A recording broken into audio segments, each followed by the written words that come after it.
Inakaw niya ang perang panligtas buhay ng aking ina. Habang nagpapakapagod ako sa itaas ng ulap, nagpapakasarap siya sa kama ng iba gamit ang pawis ko. Wala kang kwentang asawa, kaya ako naghahanap ng iba. Sigaw niya. Ngunit tapos na ang pagiging martir ko. Babawiin ko ang lahat, piso bawat piso, kahit ikawasak niya. Hanggang saan ang kayang gawin ng isang babaeng walang-wala nang mawawala? Ninakaw niya ang perang panligtas buhay ng aking ina. Habang nagpapakapagod ako sa itaas ng ulap, nagpapakasarap siya sa kama ng iba gamit ang pawis ko. Wala kang kwentang asawa, kaya ako naghahanap ng iba. Sigaw niya. Ngunit tapos na ang pagiging martir ko. Babawiin ko ang lahat, piso bawat piso, kahit ikawasak niya. Hanggang saan ang kayang gawin ng isang babaeng wala nang mawawala? Kabanata 1. Ang ginto sa puno ng lason. Na-withdraw ko na ang lahat, ma. Huwag kang mag-alala, wala nang matitira sa baliw na yon, kahit isang kusing. Ang boses na yon, ang malambing at mapagkakatiwalaang boses ni Jonathan, ay umalingaw-ngaw mula sa teleponong naiwan niya sa ibabaw ng kama. Ang bawat salita ay parang isang malamig na talim na humiwa sa katahimikan ng silid. Sa sandaling iyon, hawak ni Charmaine ang mainit na plansa. Maingat na binubura ang bawat gusot sa paboritong puting polo ni Jonathan. Nilagyan pa niya ito ng pabango, ang amoy, na alam niyang gustong-gusto ng kanyang asawa kapag pumapasok ito sa opisina. Sa loob ng 7 taon, ang pag-aasikaso sa bawat pangangailangan ni Jonathan ang naging sentro ng kanyang mundo. Kahit pagod, mula sa 10 oras na biyahe sa himpapawid, bilang isang flight attendant, mas pinipili niyang unahin ang asawa bago ang sariling pahinga. Nanigas ang kanyang mga kamay, nanatili ang mainit na plansa sa ibabaw ng tela, dahan-dahang sinusunog ang mamahaling tela hanggang sa lumitaw ang isang maitim na mantsa. Ngunit hindi na naramdaman ni Charmaine ang init. Ang tanging nararamdaman niya ay ang unti-unting paghinto ng pintig ng kanyang puso. Nanginginig ang kanyang mga daliri nang abutin niya ang telepono at buksan ang kanilang shared bank account. Ang mga numerong dati ay nagbibigay sa kanya ng kapanatagan. Ang perang inilaan niya para sa operasyon sa puso ng kanyang ina sa susunod na linggo ay naglaho na. 0.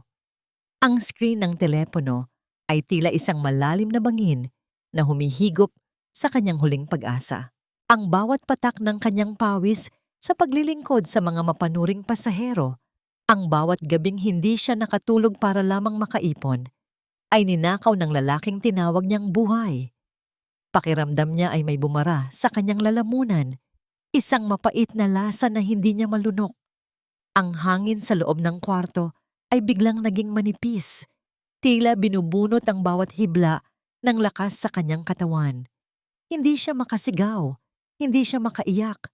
Ang sakit ay masyadong malalim para sa mga luha. Ito ay isang uri ng pagkawasak na nag-iiwan lamang ng tuyong lamat sa kaluluwa. Ilang oras ang lumipas na tila isang masamang panaginip. Natagpuan na lamang ni Charmaine ang kanyang sarili na suot ang kanyang asul na uniforme. Nakatayo sa loob ng eroplano para sa kanyang susunod na duty. Ang kanyang mga labi ay nakapinta ng pulang lipstick. Ang kanyang buhok ay maayos na nakapusod at ang kanyang mukha ay may suot na propesyonal na ngiti. Isang maskara na nagtatago sa nagdurugong sugat sa kanyang dibdib. Kailangan niyang makita si Jonathan. Alam niyang nasa business class ito ngayon para sa isang business trip na siya pa ang nag-book gamit ang kanyang employee discount. Gusto niyang maniwala na may paliwanag ang lahat. Gusto niyang isipin na nagkamali lang siya ng narinig. Dahan-dahan niyang itinulak ang service cart patungo sa hilera ng business class. Ang bawat hakbang ay parang paglakad sa ibabaw ng mga bubog. Nang marating niya ang upuan na nakatalaga kay Jonathan, tila tumigil ang pag-inog ng mundo. Hindi nag-iisa si Jonathan. Nakasandal sa kanyang balikat ang isang babaeng may maamong mukha, may suot na malaking singsing na diamante, at may malaking tiyan na halatang ilang buwan na lamang ay manganganak na. Kitang-kita ni Charmaine kung paano haplusin ni Jonathan ang tiyan ng babae nang may higit na pag-iingat at pagmamahal kaysa sa kahit anong ipinakita nito sa kanya sa nakalipas na mga taon. "Don't worry, Clara." Bulong ni Jonathan na sapat na para marinig ni Charmaine habang nakatayo ito sa gilid. "Kapag nakuha ko na ang huling pirma sa titulo, wala na tayong magiging problema. Magiging maayos ang buhay nating tatlo sa bago nating bahay." Ang baso ng tubig na hawak ni Charmaine ay dahan-dahang nanginig sa kanyang kamay. Ang lamig ng yelo ay tumatagos sa kanyang balat. Ngunit ang apoy ng katotohanan ay mas matindi ang hapdi sa kanyang kalooban. Ito ang lalaking pinag-alayan niya ng kanyang kabataan. Ito ang lalaking pinagkatiwalaan niya ng buhay ng kanyang ina. Sa gitna ng marangyang cabin, habang ang ibang mga pasahero ay payapang nagpapahinga, naramdaman ni Charmaine ang huling piraso ng kanyang pagkatao na nagkadurog-durog. Ang bawat alaala ng kanilang masayang tahanan ay tila mga anino na lamang ng isang malaking kasinungalingan. Tumingala si Jonathan at nagtagpo ang kanilang mga mata. Walang bakas ng pagsisisi, walang gulat. Ang tanging nakita ni Charmaine sa mga mata ng kanyang asawa ay ang isang malamig at mapanghamong tingin na tila ba isa lamang siyang estranghero na nagbibigay ng serbisyo. Bakit ang taong pinili mong maging silungan ay siya ring magiging bagyong wawasak sa'yo hanggang sa huling hibla ng iyong dangal? Hanggang kailan kayang tiisin ng isang puso ang paulit-ulit na pagtataksil bago ito tuluyang maging bato? Ang bawat hakbang ni Charmaine papasok sa kanilang bahay ay tila pagpasok sa isang kabaong na dahan-dahang isinasara. Ang marangyang sala na dati ay simbolo ng kanyang mga pangarap, ang mga kurtinang siya ang pumili, ang malambot na sofa na binayaran niya mula sa kanyang unang promotion, ay tila mga estrangherong nakatingin sa kanya nang may pangungutya. Sa gitna ng silid, nakaupo si Jonathan, kampanteng umiinom ng alak habang nanonood ng balita. Tila wala siyang balisa. Tila hindi siya ang lalaking nakita ni Charmaine na humahalik sa kamay ng ibang babae sa itaas ng ulap ilang oras lamang ang nakalilipas. Bakit ka nandito? Dapat ay nasa layover ka pa sa Cebu, hindi ba? Ang malamig na bungad ni Jonathan, wala man lang bakas ng pagkagulat o kaba sa kanyang boses. Ang pera, Jonathan. Ang pera para sa operasyon ni nanay. Nasaan?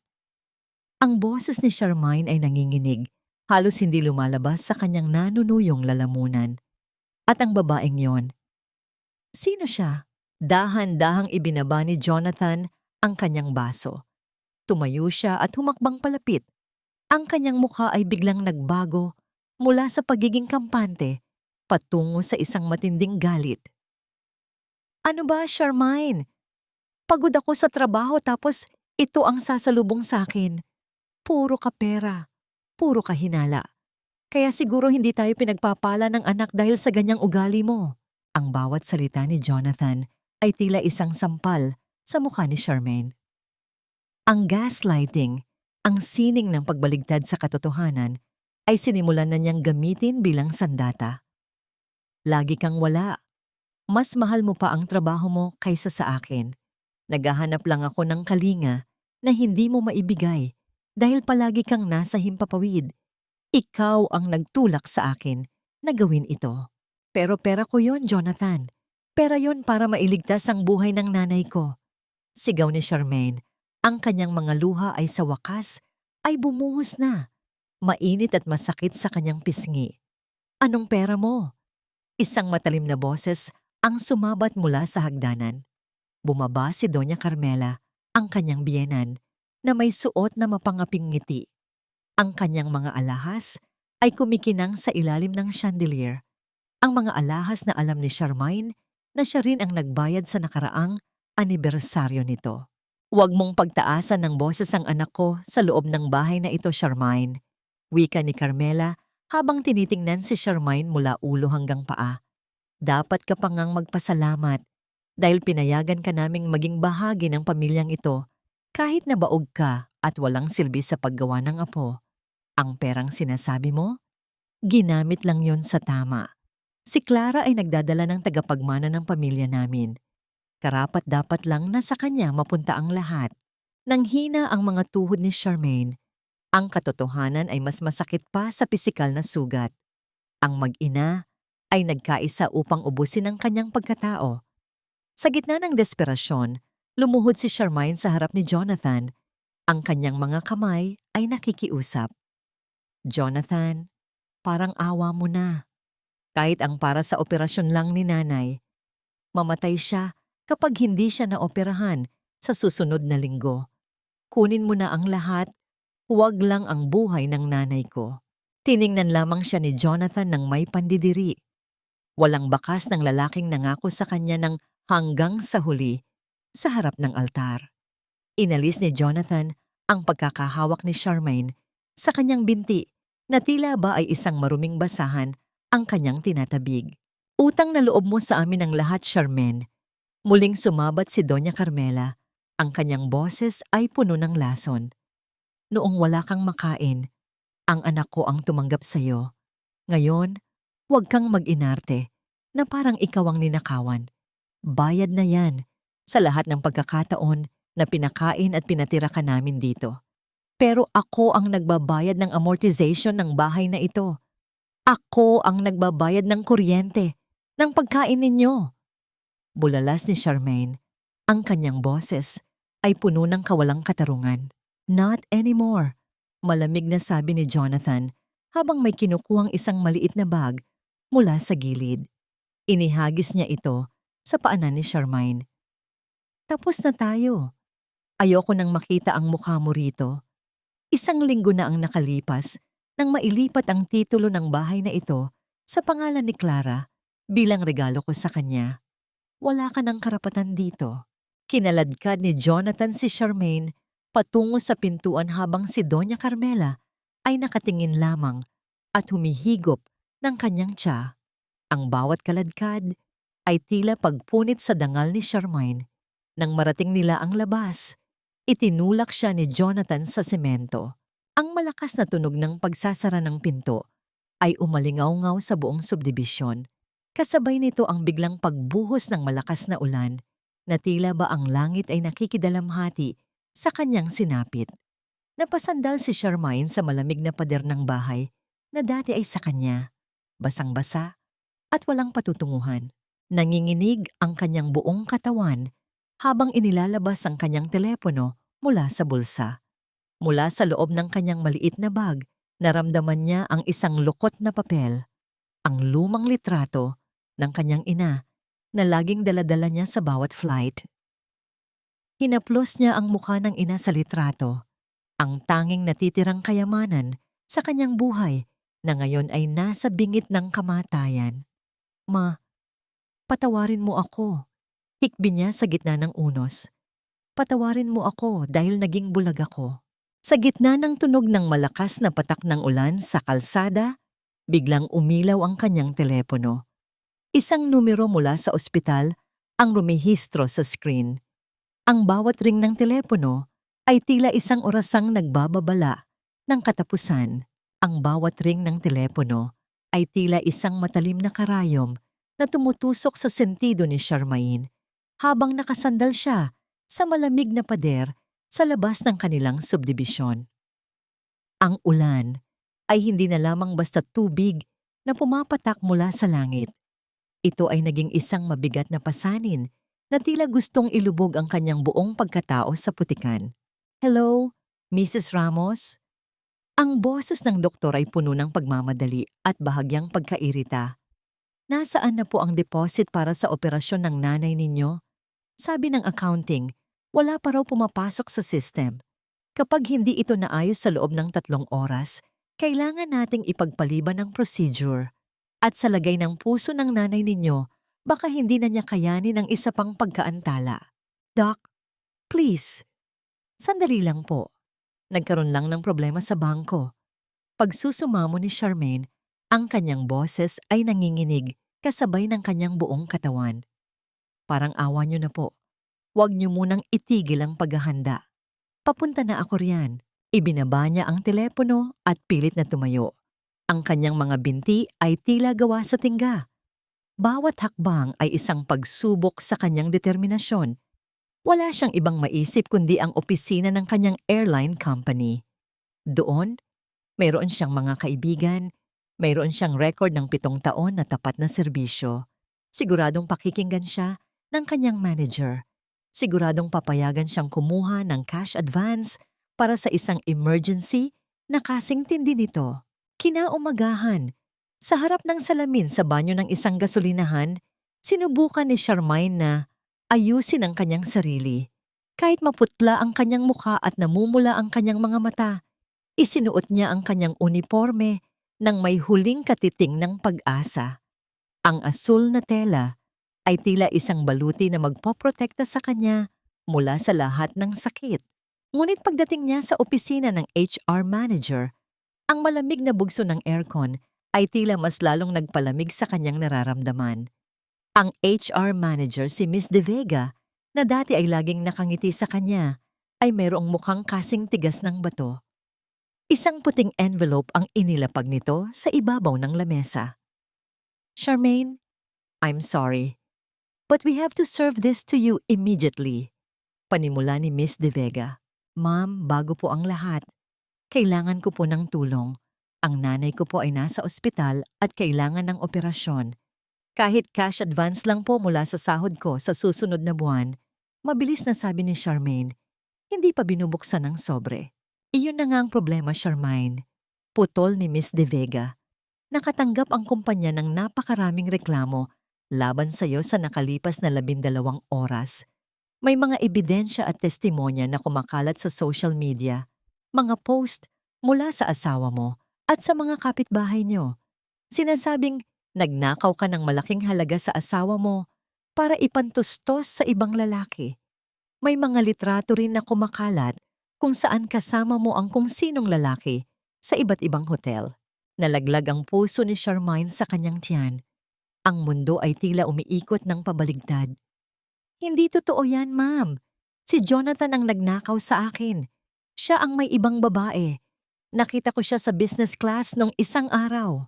Ang sabi rito, ang babaeng kasama niya ay ang kanyang pinsan na inaalagaan niya dahil ikaw ay palaging wala sa bahay at nagpapabaya sa tungkulin mo bilang asawa.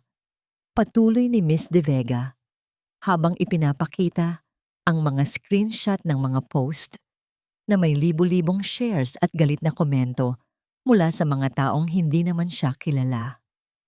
"Charmaine, ang airline ay hindi pwedeng magkaroon ng empleyadong may ganitong iskandalo. Habang iniimbestigahan ang kasong ito, ikaw ay under indefinite suspension without pay." Ang bawat salita ay tila isang pako na ibinabaon sa kanyang dangal. Hindi lamang siya ninakawan ng pera, ninakawan din siya ni Jonathan ng katotohanan.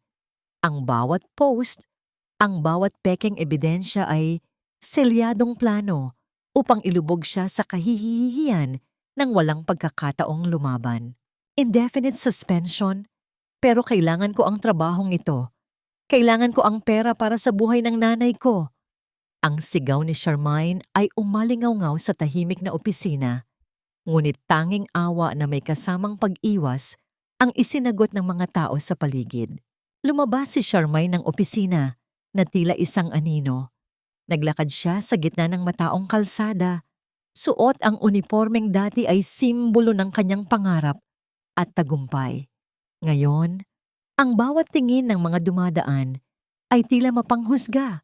Tila binabasa ng lahat ang mga kasinungalingang ikinalat ni Jonathan. Tumigil siya sa isang gilid at dahan-dahang hinawakan ang pinang mga pakpak sa kanyang dibdib. Ang silver wings na pinaghirapan niya sa loob ng maraming taon. Nanginginig ang kanyang kamay nang tanggalin niya ito. Itinago niya ito sa kanyang bulsa, kasama ang litrato ng kanyang ina. Pakiramdam niya ay hindi na siya karapat-dapat lumipad.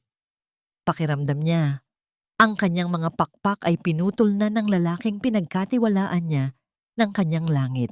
Sa gitna ng kanyang pagtulala sa kawalan, biglang tumunog muli ang kanyang telepono. Mula ito sa ospital. Sa pagkakataong ito, hindi boses ng doktor ang narinig niya, kundi ang mabilis na tunog ng mga kagamitang pang-medical sa background. Mrs. Ramos, Code Blue. Ang nanay niyo po nag-cardiac arrest. Kailangan niyo nang pumunta rito ngayon din. Ang salitang Code Blue ay tila isang malakas na pagsabog sa kanyang pandinig. Tumakbo siya. Hindi alintana ang mga taong nababangga niya. Hindi alintana ang kanyang sapatos na nasisira. Tumakbo siya patungo sa kalsada, umaasang sa huling pagkakataon, ang tadhana ay maawa sa kanya. Ngunit ang bawat taksi na dumaan ay puno, at ang bawat segundong lumilipas ay tila isang hakbang papalayo sa huling hininga ng kanyang ina. Ang bawat hakbang ni Charmaine sa pasilyo ng ospital ay tila isang pagtakbo sa loob ng isang malalim na putikan. Ang amoy ng gamot at chemical na dati ay nagbibigay sa kanya ng pag-asa na gagaling ang kanyang ina. Ngayon ay tila amoy na ng kamatayan na bumabalot sa bawat sulok. Ang mga ilaw sa kisame ay tila mabilis na naglalaro sa kanyang paningin habang naririnig niya ang mabilis na tunog ng mga gulong ng stretcher na dumadaan. Nang marating niya ang tapat ng intensive care unit, tumigil ang kanyang mundo. Mula sa maliit na salamin ng pinto, nakita niya ang mga doktor at nurse na nakapaligid sa kama ng kanyang ina. Nakita niya ang ritmo ng mga kamay ng doktor na paulit-ulit na tumitira sa dibdib ng matanda. Isang desperadong pagtatangka na pabalikin ang pintig na ayaw nang magpatuloy. Ma, mahuwag muna. Parang awa mo na. Bulong ni Charmaine. Ang kanyang mga kamay ay nakadikit sa malamig na salamin. Gusto niyang pumasok. Gusto niyang hawakan ang kamay ng ina at sabihing narito na siya, na may pera na siya, kahit na alam niyang wala. Ngunit ang mahabang tunog mula sa monitor, isang tuloy-tuloy at matinis na huni na nagsasabing wala ng buhay na dumadaloy, ang nagpatahimik sa lahat ng ingay sa paligid. Huminto ang mga doktor. Nagkatinginan sila at dahan-dahang ibinaba ang kanilang mga kagamitan. Isa sa kanila ang tumingin sa relo at may isinulat sa papel. Time of death, 10:42 ng umaga. Ang boses ng doktor ay mahina, ngunit para kay Charmaine, ito ay parang isang malakas na kulog na nagpaguho sa kanyang langit. Binuksan ang pinto. Lumabas ang doktor na may lungkot sa mga mata.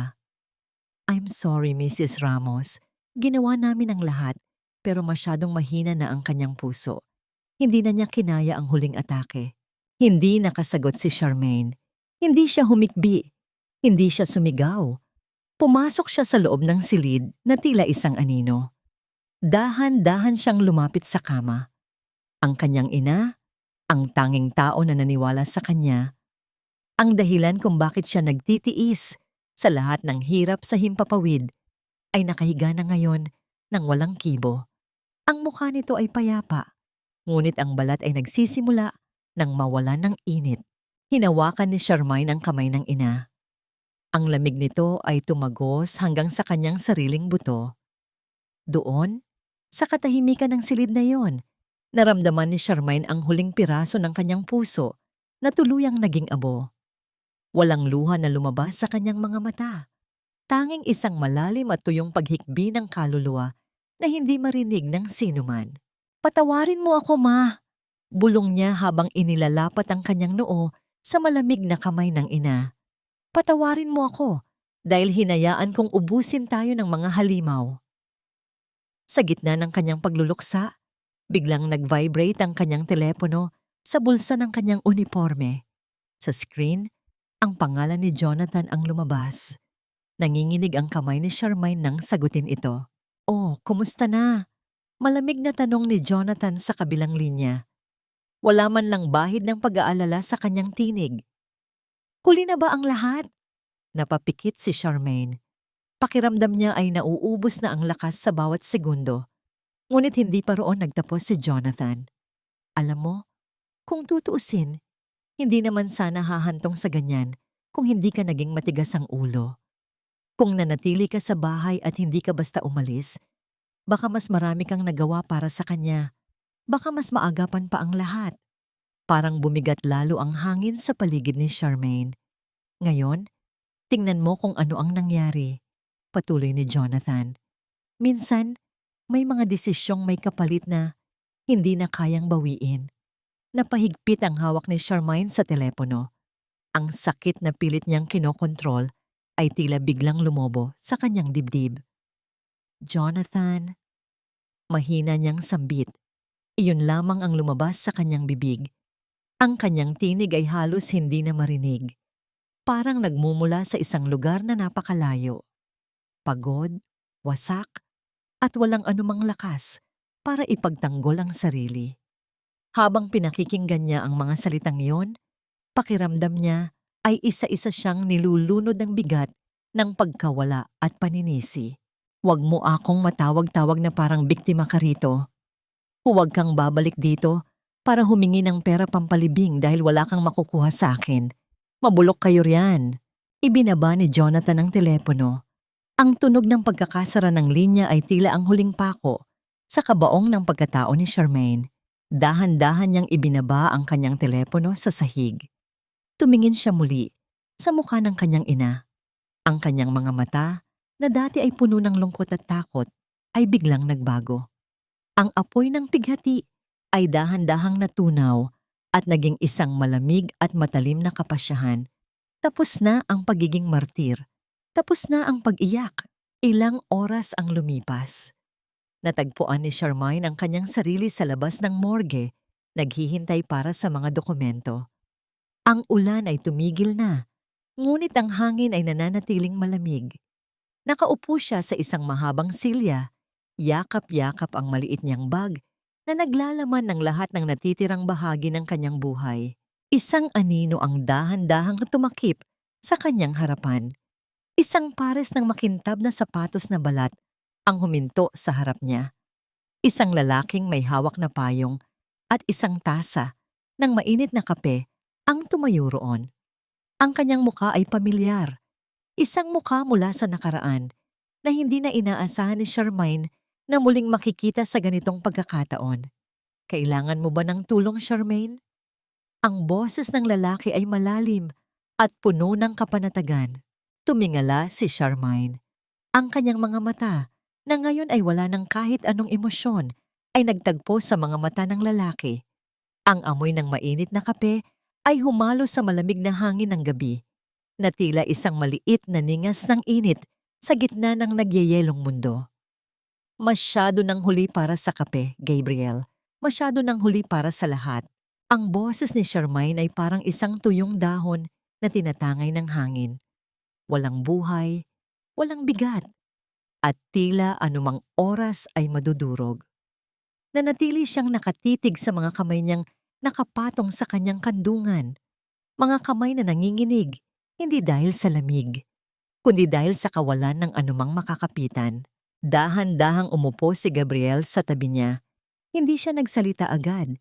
Hinayaan niya ang usok mula sa mainit na tasa ng kape na humalo sa malamig na hangin ng pasilyo ng ospital. Ang bawat segundong lumilipas ay binabalot ng katahimikang tanging ang mga taong nawala na ng lahat ang nakakaunawa. Walang huli sa taong marunong pang huminga, Charmaine. Mahinang sagot ni Gabriel. Inabot niya ang tasa sa kanya. Nang magdampi ang kanilang mga balat, tila nakuryente si Charmaine sa init nito. Isang init na matagal nang nawala sa kanyang buhay mula nang maging bilanggo siya ng mga kasinungalingan ni Jonathan. Tumingin si Charmaine sa lalaki. Si Gabriel, ang batang laging sumusunod sa kanya noong sila ay nasa elementarya pa sa probinsya, ang anak ng kanilang kapitbahay na laging nag-aalok ng tulong sa kanyang ina kapag mabigat ang dala nitong basket ng gulay. Ngayon, nakasuot na ito ng isang formal na Amerikana. Ang mukha ay may bakas ng seryosong responsibilidad bilang isang ganap na abogado. Paano mo nalaman na narito ako? Tanong ni Charmaine. Ang kanyang boses ay bahagyang nabubulol.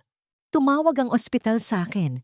Ang calling card ko ang huling bagay na hawak ng nanay mo bago siya mawalan ng malay. Paliwanag ni Gabriel. Ibinigay ko yon sa kanya noong nakaraang buwan ng buwan nang magkita kami sa palengke. Sinabi niya sa akin na nag-aalala siya para sa'yo, pero ayaw niyang sabihin sa'yo dahil ayaw niyang dagdagan ang iniisip mo. Ang impormasyong yon ay tila isang bagong sugat sa puso ni Charmaine, ang kanyang ina. Kahit sa huling sandali ng buhay nito, ay iniisip pa rin ang kanyang kapakanan habang siya ay abala sa paglilingkod sa isang asawang unti-unti na silang pinapatay. Sa loob ng maliit na war room na itinayo ni Gabriel sa isang sulok ng tahimik na opisina nito, pagkalipas ng ilang oras, sinimulan ni Charmaine na ibuhos ang lahat. Ang pagtataksil ni Jonathan sa eroplano, ang paglaho ng pera pampaopera, ang panlalait ni Doña Carmela, at ang pagpapatalsik sa kanya sa sariling bahay at trabaho. Bawat salita ay parang isang malaking bato na inalis mula sa kanyang dibdib, ngunit ang beng ng pagkakalugmok ay nanatiling malalim. Hindi sumabat si Gabriel. Nakikinig lamang siya.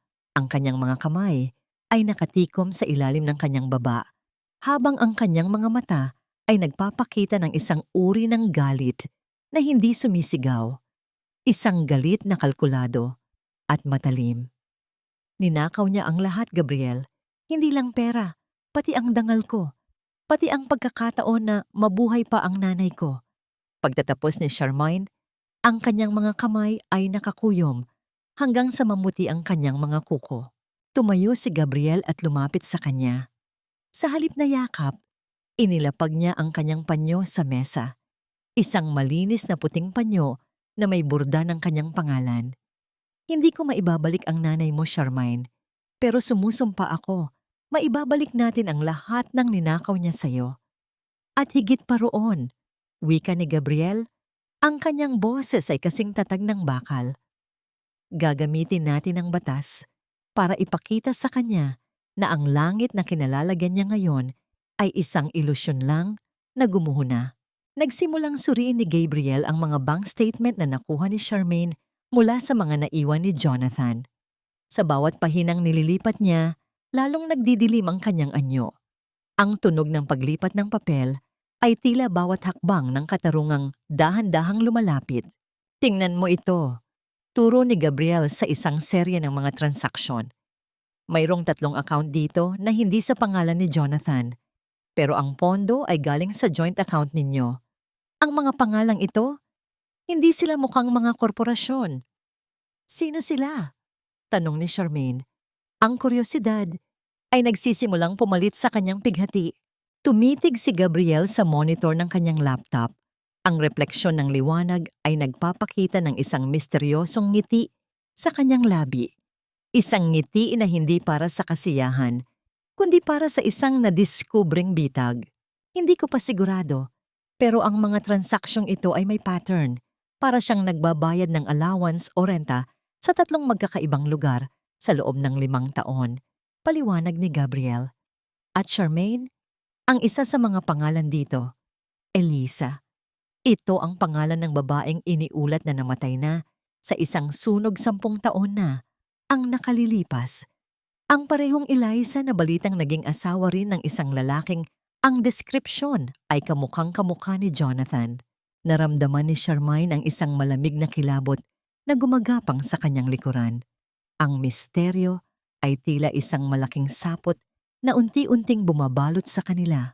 Ang bawat pag-ikot ng gulong ng lumang sasakyan ni Gabriel ay tila isang paghuhukay sa isang libingang matagal nang kinalimutan ng panahon. Binabagtas nila ang isang makipot at madilim na eskinita sa dulo ng lunsod, kung saan ang mga poste ng ilaw ay naghihingalo na at ang amoy ng napanis na pagkain mula sa mga kanal ay humahalo sa amoy ng basang lupa. Huminto sila sa harap ng isang gusali na dati ay isang marangyang apartment, ngunit ngayon ay tila isang kalansay na lamang ng kahapon. Ang mga bintana ay basag-basag at ang mga pader ay puno ng mga lamat na tila mga pilat ng isang malalim na trahedya. Ito ang address na nakalista sa account ni Elisa, mahinang sabi ni Gabriel habang pinapatay ang makina ng sasakyan. Ang tunog ng pagtigil ng makina ay nag-iwan ng isang nakabibinging katahimikan Sa loob ng kotse, bumaba si Charmaine. Ang kanyang mga sapatos ay tumatama sa malambot na putik. Tiningnan niya ang gusali ng may halong pangingilabot. Nakita nila ang isang matandang babae na nakaupo sa isang silyang kahoy sa tapat ng pintuan. Dahan-dahang nagpapaypay habang nakatingin sa kawalan. Lola, magandang hapon po. Itatanong ko lang po sana kung kilala niyo ang nakatira rito noon. Si Elisa? Magalang na tanong ni Gabriel. Tumigil ang matanda sa pagpapaypay. Ang kanyang mga mata ay nanliit habang tinitingnan ng dalawa. Si Elisa? Ang kawawang babaeng iyon? Matagal na siyang wala rito. Simula nang tangayin ng asawa niya ang lahat. Ang ipon niya, ang bahay na ito, pati ang bait niya. Nawala na siya sa sarili. Asawa? Tanong ni Charmaine. Ang kanyang boses ay tila isang bulong. Ano pong pangalan ng asawa niya? John, ang gwapong lalaking palaging naka-Amerikana at napakagaling magsalita. Sabi niya, gagamitin ang pera sa negosyo para sa kinabukasan ng anak nila. Pero isang araw bigla na lang siyang naglaho na parang bula. At ang masakit, nalaman ni Eliza na hindi lang siya ang asawa ng lalaking iyon. May iba pa. Marami pa. Naramdaman ni Charmaine ang isang matinding panghihina sa kanyang mga tuhod. Napahawak siya sa braso ni Gabriel upang hindi matumba.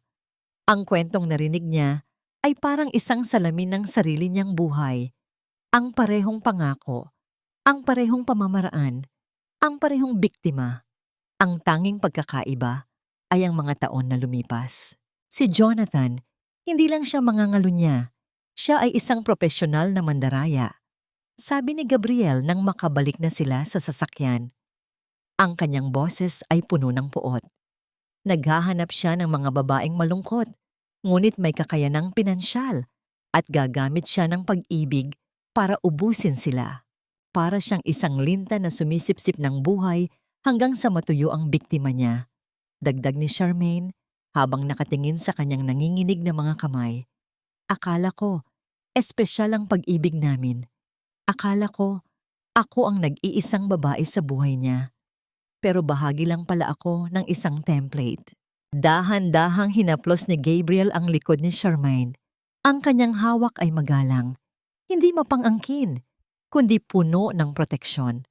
Isang sandali ng tahimik na pagdamay na nagpadama kay Charmaine na sa gitna ng lahat ng dumi at kasinungalingan, mayroon pa ring isang bagay na totoo.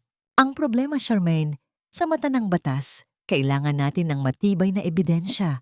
Ang kwento ng isang baliw na biktima mula sa nakaraan ay hindi sapat para mabulok si Jonathan sa kulungan.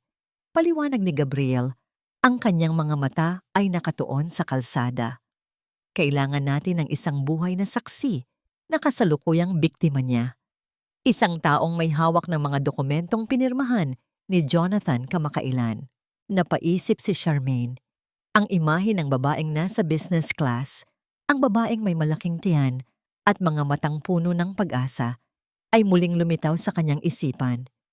Si Clara, bulong ni Charmaine. Ang babaeng nasa eroplano. Siya ang susunod na biktima. Siya ang may hawak ng susi sa lahat ng ito. Delikado yon, Charmaine, babala ni Gabriel. Malamang ay nabulag na rin siya ng mga matatamis na salita ni Jonathan. Baka isipin niyang sinisiraan mo lang ang lalaking mahal niya. Alam ko, tugon ni Charmaine, ang kanyang mga mata ay nagliliyab sa isang bagong determinasyon. Pero hindi ko hahayaan na matulad siya sa akin. Hindi ko hahayaan na lumaki ang anak niya sa ilalim ng mga duguang kamay ng isang amang tulad ni Jonathan. Kailangan ko siyang makausap. Kailangan ko siyang iligtas. Kahit na ang ibig sabihin noon ay kailangang harapin ko ang babaeng pumalit sa pwesto ko. Tumitig si Gabriel sa kanya ng may paghanga. Hindi niya inakala na ang babaeng wasak na nakilala niya sa morgue ay magkakaroon ng ganito katinding lakas sa loob lamang ng ilang araw. Huminto ang sasakyan sa tapat ng isang malaking mansyon. Ang mansyong binili gamit ang pera ng ina ni Charmaine. Sa isang bintana sa ikalawang palapag, nakita ni Charmaine ang anino ni Clara na nakatayo. Tila malalim ang iniisip habang hinahaplos ang kanyang tiyan. Ang tunog ng paghikbi ng isang babae ay tila abot hanggang sa kalsada, hatid ng hanging puno ng misteryo. Ang mansyong nakatayo sa harap ni Charmaine ay tila isang malaking lapidan-lapi-lapidan na kumikinang sa ilalim ng araw. Bawat kanto ng puting pader nito, bawat dekorasyong ginto sa gate ay sumisigaw ng katotohanang binuo ang bahay na ito mula sa mga pangarap na ninakaw sa kanya. Sa loob ng ilang araw, nanatili si Charmaine sa isang madilim na sulok ng kalsada. Pinagmamasdan ang bawat galaw sa loob ng tahanang hindi kailanman naging kanya. Hindi niya nakita ang isang masayang pamilya. Sa halip, ang nakita niya ay isang pamilyar na impyerno. Mula sa kanyang kinalalagyan, nakita ni Charmaine si Clara na dahan-dahang naglalakad sa garden. Ang kanyang mga balikat ay nakayuko at ang kanyang mukha na dati ay puno ng ganda sa eroplano ay ngayon ay tila tuyong lupa na nawalan ng ulan. Maya-maya pa, lumabas si Doña Carmela mula sa malalaking pinto ng mansyon. Kahit malayo, rinig ni Charmaine ang matinis na boses ng kanyang dating biyenan na tila isang latigo na humahampas sa katahimikan. Ang bagal-bagal mong kumilos. Akala mo ba dinala ka rito para magreyna? Sigaw ni Carmela kay Clara. Mag-ayos ka ng sarili mo dahil darating ang mga bisita ni Jonathan. Huwag mong ipakita ang ganyang mukha na parang palaging namatayan. Nakita ni Charmaine kung paano yumuko si Clara. Ang mga kamay ay protektadong nakayakap sa kanyang malaking tiyan. Walang imik ang babae. Tila sanay na sa bawat panlalait na ibinabato sa kanya. Sa sandaling iyon, ang galit ni Charmaine para kay Clara ay dahan-dahang natunaw at napalitan ng isang mapait na pagkilala. Si Clara ay hindi ang nagwagi sa labanang ito. Siya ay isa lamang bagong bilanggo. Isang hapon, nakita ni Charmaine na umalis si Jonathan. Sinundan niya si Clara na lumabas din ng bahay para pumunta sa isang malapit na cafe, marahil para huminga mula sa sakal na presensya ni Carmela. Pumasok si Charmaine sa cafe at naupo sa isang madilim na sulok, sapat na malapit para marinig ang usapan ni Clara sa telepono. Jonathan, nakiusap na ako sa mga magulang ko tungkol sa titulo ng lupa sa probinsya. Ani Clara sa telepono. Ang kanyang boses ay basag at puno ng takot. Pero sabi nila, iyon na lang ang natitira sa amin. Sigurado ka ba na kailangan talaga nating ibenta yon para sa bagong negosyo mo? Paano ang magiging kinabukasan ng anak natin? Naramdaman ni Charmaine ang pagkalamig ng kanyang sikmura. Ang mga salitang iyon, ang mismong mga pangakong binitiwan ni Jonathan sa kanya noong kinuha nito ang kanyang mga ipon, ay muling narinig niya. Ang script ni Jonathan ay hindi nagbago. Ang biktima lamang ang bago. Nang ibaba ni Clara ang telepono, nagsimula itong humikbi ng tahimik. Ang kanyang mga kamay ay nanginginig habang hinahawakan ng isang baso ng tubig. Hindi na nakatiis si Charmaine. Tumayo siya at dahan-dahang lumapit sa mesa ni Clara. Hindi niya gagamitin ang pera sa negosyo, Clara. Ang boses ni Charmaine ay mahinahon, ngunit tila isang kulog sa gitna ng katahimikan ng kafe. Nagulat si Clara. Tumingala siya at nanlaki ang mga mata nang makilala ang babaeng nasa harap niya, ang flight attendant na hinarap sila ni Jonathan sa eroplano. Nanginginig ang kanyang labi. Tila gustong sumigaw o tumakbo. Sino ka?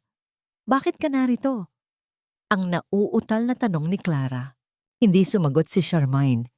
Sa halip, kinuha niya ang baso ng tubig na muntik nang mabitawan ni Clara at dahan-dahan itong inilapag muli sa mesa. Isang simpleng galaw, ngunit puno ng isang uri ng pagmamalasakit na tanging ka ng mga taong parehong nasaktan ang makakaintindi. Ako ang babaeng 7 taong naniwala sa bawat salitang sinasabi sa iyo ni Jonathan ngayon. Simula ni Charmaine, ang kanyang mga mata ay nakatitig ng diretso sa mga mata ni Clara. At narito ako para sabihin sa iyo na kukunin niya ang lahat sa iyo hanggang sa wala ka nang matira, pati ang dangal mo, pati ang kinabukasan ng batang yan sa sinapupunan mo. Napatulala si Clara. Ang kanyang paghinga ay bumilis at ang takot sa kanyang mga mata ay nahaluan ng isang malalim na pagdududa. Hindi. Mahal ako ni Jonathan. Sabi niya, ikaw ang nagnakaw sa kanya. Sabi niya, ikaw ang may ibang lalaki. Depensa ni Clara, ngunit ang kanyang boses ay walang katiyakan. Iyan din ang sinabi niya sa akin tungkol sa babaeng nauna sa akin. Ang matalim na tugon ni Charmaine. Tingnan mo ako, Clara. Tingnan mo ang mga matang ito. Sa tingin mo ba, ang isang babaeng nagnakaw at nangaliwa ay magkakaroon ng ganitong uri ng sakit sa puso? Bago pa makasagot si Clara, biglang tumunog ang kanyang telepono sa ibabaw ng mesa. Isang hindi kilalang numero ang tumatawag. Sa bawat ring, lalong namumutla si Clara. Ang kanyang mga kamay ay nanginginig ng labis na tila hindi niya kayang abutin ang telepono. Sila na naman. Ang mga taong nagbabanta sa amin. Bulong ni Clara. Ang kanyang mga luha ay muling bumuhos. Hinawakan ni Charmaine ang kamay ni Clara. Pinipigilan ito. Huwag mong sasagutin. Hayaan mong ako ang sumagot. Nanginginig ang mga kamay ni Clara. Tila isang tuyong dahon na nalalaglag sa gitna ng unos. Ang bawat tunog ng pag-vibrate ng telepono sa ibabaw ng mesa ay tila bawat tibok ng kaba sa kanyang dibdib. Dahan-dahang iniabot ni Charmaine ang kanyang kamay at kinuha ang gadget. Pinindot niya ang answer button at inilapit ito sa kanyang tainga, habang ang kanyang mga mata ay nananatiling nakatitig sa namumutlang mukha ni Clara.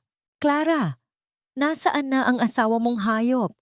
Ang boses sa kabilang linya ay malagong at puno ng banta. Sabi ni Jonathan, ikaw ang may hawak ng titulo ng lupa na ipambabayad niya sa utang niya sa amin. Huwag niyo kaming pagtataguan dahil alam namin kung nasaan ang mansyon niyo. Kapag hindi kami nakatanggap ng pera bukas, hinding-hindi ka makakapagsilang ng maayos. Hindi sumagot si Charmaine. Ramdam niya ang lamig na dumaraloy sa kanyang mga ugat. Ibinaba niya ang tawag nang hindi nagsasalita ng kahit isang salita. Ang katahimikang namayani sa pagitan nila ni Clara ay tila isang mabigat na kumot na nakakasakal. Sino sila? Ang nauutal na tanong ni Clara. Anong utang? Ang sabi ni Jonathan, ang titulo ay para sa itatayo naming warehouse sa probinsya. Clara, gumising ka. Ang boses ni Charmaine ay mahinahon ngunit matalas. Ginamit ka lang niya bilang garantor. Ang asawa mo, ang lalaking iniisip mong magbibigay sa iyo ng kinabukasan, ay ginagawa kang pain para sa mga taong pinagkakautangan niya sa iligal na sugal. Ganyan din ang ginawa niya sa akin. Kinuha niya ang lahat ng ipon ko at nang wala na akong maibigay, itinapon niya ako na parang basura. Gumuho ang huling pader ng pagtanggi ni Clara. Napahigbi siya ng malakas, itinatago ang kanyang muka sa kanyang mga palad. Binigay ko sa kanya ang lahat, Charmaine. Ang mana ko mula sa mga magulang ko, ang dangal ko. Sabi niya, ako lang ang mahal niya. Sabi niya, masama kang babae kaya kanya iniwan. Kinuha ni Charmaine ang isang dokumento mula sa kanyang bag at inilatag ito sa harap ni Clara. Ito ang death certificate ng kanyang ina. Ang bawat letra doon ay tila isang selyo ng dugo at sakit. Ito ang naging kapalit ng mga kasinungalingan niya, Clara. Ang nanay ko, namatay siya dahil ninakaw ni Jonathan ang perang pampaopera niya. Wala siyang puso, wala siyang awa. At kung hindi ka lalaban ngayon, hindi lang ang pera mo ang mawawala. Pati ang buhay niyo ng anak mo ay itataya niya para lang maisalba ang sarili niyang balat. Napatitig si Clara sa papel. Ang kanyang mga luha ay pumatak sa ibabaw ng dokumento, nag-iiwan ng mga basang mantsa sa malamig na katotohanan. Sa unang pagkakataon, nakita ni Clara ang sarili niya sa mga mata ni Charmaine. Hindi sila magkaaway. Sila ay dalawang kaluluwang pinaglaruan ng iisang demonyo. Dahan-dahang lumapit si Charmaine at naupo sa tabi ni Clara. Inabot niya ang kamay nito at hinawakan ng mahigpit. Isang hawak na nagpapahiwatig ng pag-unawa, isang yakap ng mga daliring dati ay nagtutunggali, ngunit ngayon ay nagkakaisa sa sakit. Dahan-dahan ding inilapat ni Charmaine ang kanyang palad sa malaking tiyan ni Clara. Naramdaman niya ang isang mahinang sipa mula sa loob. Isang buhay na walang malay sa gulo ng mundo. "Huwag kang matakot," bulong ni Charmaine. Ang kanyang boses ay puno ng isang uri ng katapangan na ngayon lamang niya naramdaman. Ang batang ito, hindi siya lalaking katulad ng kanyang ama. Hindi ko hahayaang maging biktima rin siya. Lalaban tayo, Clara. Hindi kita iiwan sa laban na ito. Ang pag-iyak ni Clara ay dahan-dahang humupa, napalitan ng isang malalim at matatag na paghinga. Tiningnan niya si Charmaine ng may bagong pag-asa. "Anong gagawin natin? Sisiguraduhin nating ang bawat luhang pumatak sa atin ay babalik sa kanya ng may kasamang interes." Ang sagot ni Charmaine, ang kanyang mga mata ay tila nagniningning sa gitna ng dilim. Eksaktong sa sandaling iyon, uminit ang telepono ni Charmaine sa kanyang bulsa. Isang mensahe mula kay Gabriel ang dumating. "Charmaine, pumunta ka rito ngayon din. Nalaman ko na kung saan dinadala ni Jonathan ang lahat ng perang ninanakaw niya. Hindi lang ito basta sugal. May mas malalim pa siyang itinatago." Ang tunog ng isang sasakyang mabilis na humaharurot sa labas ng cafe ay tila naging hudyat ng pagsisimula ng kanilang misyon. Ang labanan ay hindi na lamang para sa pera. Ito ay para sa katarungan ng bawat babaeng sinira ni Jonathan. Ang opisina ni Gabriel ay nababalot ng amoy ng lumang papel at mainit na kape, isang atmosperang nagbibigay ng kakaibang kapanatagan sa gitna ng nagbabadyang gulo. Sa loob ng maliit na silid na ito, 3 kaluluwa ang nagtagpo. Isang abogadong may paninindigan, isang babaeng wasak na muling bumubuo sa kanyang sarili, at isang buntis na biktima na ngayon lamang namulat sa katotohanan. Ibinaba ni Gabriel ang isang makapal na folder sa ibabaw ng lamesa. Ang tunog ng pagtama ng folder sa kahoy ay tila isang hudyat ng pagsisimula ng kanilang paghatol. Hindi lang basta utang sa sugal ang kinakaharap ni Jonathan, panimula ni Gabriel. Ang kanyang boses ay seryoso at walang bahid ng pag-aalinlangan. Nalaman ko mula sa aking source sa Anti-Fraud Division na si Jonathan ay sangkot sa isang high-stakes underground gambling ring. Pero hindi doon nagtatapos. Ginagamit niya ang mga pangalan ng kanyang mga asawa, pati na ang sayo, Clara, para sa money laundering, ang mga pekeng proyekto sa construction na sinasabi niya sa inyo. Yun ang paraan niya para linisin ang perang galing sa iligal na aktibidad. Napahawak si Clara sa kanyang dibdib. Ang kanyang paghinga ay naging mababaw. Kaya pala pinipilit niya akong pirmahan ang mga dokumentong hindi ko naman lubos na nauunawaan. Ang akala ko ay para sa kinabukasan namin ng anak ko. Dahan-dahang inabot ni Clara ang kanyang bag at inilabas ang isang maliit na silver na flash drive at ilang mga orihinal na titulo ng lupa. Inilapag niya ito sa tapat ni Gabriel nang may nanginginig na kamay. Nakuha ko ito sa loob ng kanyang vault habang wala siya. Narinig ko siyang kausap si Doña Carmela tungkol sa paglipat ng mga pondo sa isang offshore account. Hindi ko alam kung ano ang laman niyan, pero alam kong ito ang hinahanap niyo. Tiningnan ni Charmaine ang flash drive. Para sa kanya, ang maliit na bagay na yon ay hindi lamang imbakan ng data. Iyon ang susi na magpapalaya sa kanila mula sa tanikala ng dusa. Tumingin siya kay Clara at nakita ang isang matapang na babae sa kabila ng mga luha nito. Isang tahimik na paggalang ang namuo sa pagitan nila. "Ito na ang kailangan natin," ani Gabriel habang isinasaksak ang drive sa kanyang laptop. Ang liwanag mula sa screen ay nagbigay ng anino sa kanyang matikas na mukha. Ang plano ay simple ngunit delikado. Hahayaan nating ituloy ni Jonathan ang kanyang plano na mangutang gamit ang mga titulong ito, ngunit ang mga pirma ay magsisilbing ebidensya ng kanyang estafa. Huhulihin natin siya sa aktong naglilipat ng pondo. Matapos ang mahabang oras ng pagpaplano, nagpaalam na si Clara upang bumalik sa mansyon bago pa makahalata si Doña Carmela. Naiwan sina Charmaine at Gabriel sa loob ng opisina. Ang katahimikan ay muling bumalik, ngunit sa pagkakataong ito, hindi na ito mabigat. Napansin ni Gabriel ang mga butil ng pawis sa noo ni Charmaine at ang bahagyang panginginig ng mga balikat nito. Tumayo siya at kinuha ang isang malinis na panyo. Dahan-dahan, sa paraang tila ayaw niyang mabulabog ang anumang kapayapaang mayroon si Charmaine, ay pinunasan niya ang noo ng babae. Konti na lang, Charmaine, bulong ni Gabriel. Ang kanyang mga mata ay puno ng isang uri ng pagmamahal na matagal nang itinatago. Isang pagmamahal na handang maghintay hanggang sa muling maghilom ang sugat. Makakahinga ka na ng maluwag. Ibabalik natin ang lahat ng nararapat sa'yo.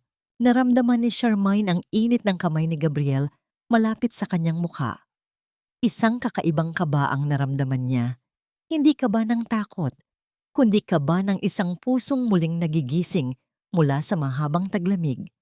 Tiningnan niya si Gabriel at sa unang pagkakataon, sa loob ng 7 taon, naniwala siyang may mga lalaki pa palang marunong rumespeto at magmahal ng totoo. Salamat, Gabriel, sa hindi mo pag-iwan sa akin. Mahinang tugon ni Charmaine. Ngunit ang sandali ng katahimikan ay muling nagulo nang marinig nila ang tunog ng pagbukas ng pinto sa labas. Ang bawat yabag ng sapatos sa sahig ay tila isang babala. Pumasok ang isang babaeng nakasuot ng kupas na damit. Ang buhok ay bahagyang gulo-gulo at ang mga mata ay puno ng isang uri ng puot na tila matagal nang kinikimkim. Si Eliza, ang unang asawa na inakala nilang matagal nang namatay o tuluyan nang nawala sa sarili. Napatayo si Charmaine, ang kanyang puso ay mabilis na tumitibok. Ang babaeng nasa harap niya ay ang buhay na patunay ng kasamaan ni Jonathan bago pa man siya naging biktima. Ang misteryo ng nakaraan ay narito na sa kanilang harapan. Dala ang isang katotohanang mas madilim pa sa inaakala nila. Hindi ako baliw. Ginawa lang nilang impyerno ang buhay ko para magmukha akong nawala sa sarili. Ang boses ni Eliza ay tila galing sa ilalim ng lupa. Paos, malamig, at puno ng mga sugat na hindi kailanman naghilom. Nanatili siyang nakatayo sa pintuan. Ang kanyang mga kamay ay mahigpit na nakakapit sa strap ng kanyang kupas na bag. Ang bawat lamat sa kanyang mukha ay tila isang mapa ng mga taon ng pagtatago at takot. Napatayo si Charmaine. Ang kanyang puso ay mabilis na tumitibok laban sa kanyang dibdib. Sa harap niya ay ang babaeng inakala nilang isang anino na lamang ng nakaraan. Nakita ni Charmaine sa mga mata ni Eliza ang sarili niyang kinabukasan. Kung hindi siya lumaban, isang babaeng hininga ng lahat hanggang sa wala nang matira, kundi ang balat at buto ng kanyang pagkatao. Eliza, akala namin ay... Hindi matuloy ni Gabriel ang kanyang sasabihin. Akala ninyo ba ay tuluyan na akong nawala? Mahinahon, ngunit matatag na tanong ni Eliza habang unti-unti siyang lumalapit sa liwanag. Lahat ng naroon ay tila napako sa kanilang kinatatayuan. Iyon mismo ang gusto nilang paniwalaan ninyo. Humugot siya ng malalim na hininga bago muling nagsalita. 10 taon akong namuhay sa isang liblib na bayan, malayo sa lahat ng nakakakilala sa akin. Hindi dahil gusto ko, kundi dahil wala akong ibang pagpipilian. Bahagyang nanginig ang kanyang boses nang mabanggit ang susunod na mga salita.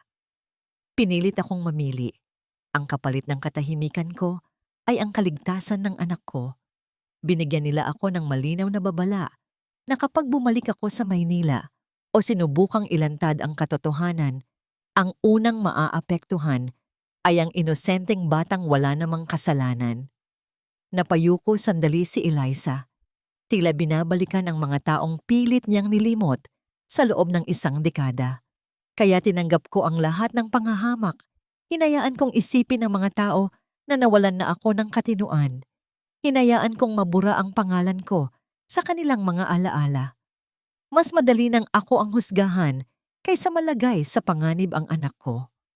Nag-angat siya ng tingin at sa unang pagkakataon ay nasilayan ng lahat ang sakit at katatagang 10 taon niyang kinimkim. Kung kailangan kong mawala sa paningin ng mundo upang manatiling ligtas ang anak ko, gagawin ko yon ng paulit-ulit. Ngunit ngayong narito na ako, hindi na ako magtatago. Sapat na ang 10 taong pananahimik. Ang katotohanan ito ay tila isang malakas na hampas ng hangin kay Charmaine. Ang galit na nararamdaman niya para kay Jonathan ay nadagdagan ng isang matinding puot para kay Doña Carmela. Hindi lang pala si Jonathan ang halimaw. Ang kanyang ina ang nagsisilbing utak at proteksyon sa bawat krimeng ginagawa nito. Ang mag-inang ito ay isang lason na dahan-dahang pumapatay sa bawat pamilyang nadidikitan nila. Dahan-dahang tumayo si Charmaine at lumapit sa kusina ng maliit na opisina. Sa gitna ng tensyon, nagsimula siyang magtimpla ng mainit na tsa. Ang tunog ng kutsara na tumatama sa porselana ay tila isang banayad na ritmo sa gitna ng bagyo. Inabot niya ang tasa kay Eliza. Ang init nito ay sumimbolo sa kanyang likas na pagiging mapag-araga na hindi kailanman nakuha ng mga Ramos. "Uminom ka muna, Eliza," mahinang sabi ni Charmaine. "Hindi ka na magtatago. Ngayon, kaming 3 na ang magkakasama. Hindi na nila tayo kayang saktan ng paisa-isa." Sa sandaling iyon, nagtagpo ang mga kamay ni na Charmaine, Clara at Eliza. 3 henerasyon ng mga biktima, ang nakaraan, ang kasalukuyan, at ang kinabukasang muntik ng mawasak. Ang kanilang pagkakaisa ay tila isang hindi nakikitang kuta na binuo mula sa mga pira-pirasong piraso ng kanilang mga buhay. Kinuha ni Gabriel ang mga papeles para sa isang class action suit. Sa bawat pirma na inilalagay nila sa dokumento, ang tunog ng panulat sa papel ay tila bawat hakbang ng katarungang dahan-dahang lumalapit. Ito na ang katapusan ng laro ni Jonathan, ani Gabriel habang tinitingnan ang mga lagda. Ngunit hindi sapat para kay Charmaine. Ang mabulok lang si Jonathan sa kulungan. Gusto niyang maramdaman nito ang takot na naramdaman niya noong gabi ng ulan, ang pagkalito noong ninakawan siya ng pera, at ang pighati noong mawala ang kanyang ina. Sinimulan ni Charmaine ang kanyang sariling psychological warfare. Gamit ang isang burner phone, nagpadala siya ng mga anonymous na mensahe kay Jonathan. Ang bawat mensahe ay naglalaman ng mga detalye na tanging ang mga biktima niya lang ang nakakaalam. Mga petsa, mga halaga ng pera, at ang mga pangalan ng mga lugar kung saan niya sila niloko. Nagpadala rin siya ng mga bulaklak sa opisina nito na may card na nakasulat, "Ang mga pakpak na pinutol mo ay nagsisimula nang tumubo muli." Natuwa si Charmaine nang makita sa social media ang mga post ni Jonathan na tila hindi mapakali. Palaging nagtatanong kung sino ang nanggugulo sa kanya. Ang predator ay dahan-dahan nang nagiging biktima. Gayunpaman, ang kasiyahang iyon ay biglang napalitan ng isang nanlalamig na takot. Habang naglalakad si Charmaine pauwi mula sa opisina ni Gabriel, tumunog ang kanyang telepono. Isang picture message ang dumating. Nang buksan niya ito, muntik na siyang mabuwal sa semento. Ito ay isang litrato ni Gabriel na palihim na kinuhanan habang pabalik ito sa kanyang sasakyan. Ang caption ay tila isang malamig na bulong mula sa impyerno. "Akala mo ba hindi ko kayo nakikita? Huwag kang masyadong kampante, Charmaine. May mga bagay na mas mahalaga pa sa katarungan, tulad ng buhay ng mga taong malapit sa iyo." Ang tunog ng isang sasakyang mabilis na dumaan sa kanyang tabi ay tila isang babala na ang kalaban ay hindi basta-basta susuko nang walang dumanak na dugo. Ang bawat tunog ng pag-vibrate ng telepono sa ibabaw ng mesa ay tila isang babala mula sa isang papalapit na bagyo. Nang sagutin ito ni Charmaine, ang boses ni Jonathan ay agad na bumalot sa kanyang pandinig. Malamig, kampante, at puno ng lason na tila ba siya pa rin ang may hawak ng lahat ng alas. "Huwag mong subukan ang pasensya ko, Charmaine." Ang boses ni Jonathan ay tila isang bulong ng demonyo. Nakita mo na ang litrato, hindi ba? Napakagandang lalaki ng abogado mo. Sayang naman kung mababahira ng pangalan niya. Isang tawag ko lang, kakalat sa buong social media na siya ang kabit mo. Ang dahilan kung bakit mo ako ninakawan. At alam mo naman kung gaano kabilis maniwala ang mga tao sa mga iskandalo. Naramdaman ni Charmaine ang biglang paglamig ng kanyang mga kamay. Ang hangin sa loob ng kwarto ay tila naglaho. Iniwan siyang humihingal sa gitna ng takot. Ang bawat salita ni Jonathan ay isang blackmail na nakatutok sa kaisa-isang taong nagbigay sa kanya ng liwanag. Ano bang gusto mo, Jonathan? Tanong ni Charmaine. Ang kanyang boses ay nanginginig sa galit at kaba. Umatras ka, Charmaine. Iurong mo ang lahat ng mga dokumentong ibinigay niyo kay Gabriel. Kapag ginawa mo yun, hahayaan ko kayong mabuhay ng tahimik. Pero kung itutuloy niyo ito, sisiguraduhin kong hindi lang ang karir mo ang tapos. Pati ang buhay ng abogadong yan ay mawawasak. Ibinaba ni Jonathan ang telepono at ang katahimikang sumunod ay mas lalong nakakatakot. Napasandal si Charmaine sa pader. Ang kanyang mga mata ay puno ng luha ng desperasyon. Nawala na sa kanya ang kanyang ina. Hindi niya mapapatawad ang sarili kung mawawala pa ang lalaking nagligtas sa kanya mula sa dilim. Sa sandaling iyon, ang kanyang unang naisip ay ang sumuko. Mas pipiliin niyang mabaon sa utang at kahihiyan, huwag lang mapahamak si Gabriel. Ngunit hindi nagtagal, naramdaman niya ang isang mainit na haplos sa kanyang mga balikat. Naroon si Gabriel, nakatayo sa kanyang harapan nang may matatag na tingin. Nakita nito ang lahat, narinig ang takot sa kanyang boses.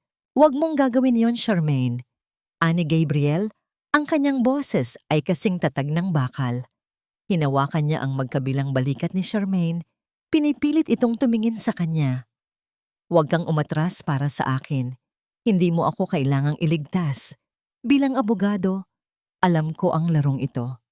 Ang banta niya ay tanda lamang na natatakot na siya. Pero Gabriel, ang pangalan mo, ang buhay mo, hikbi ni Charmaine.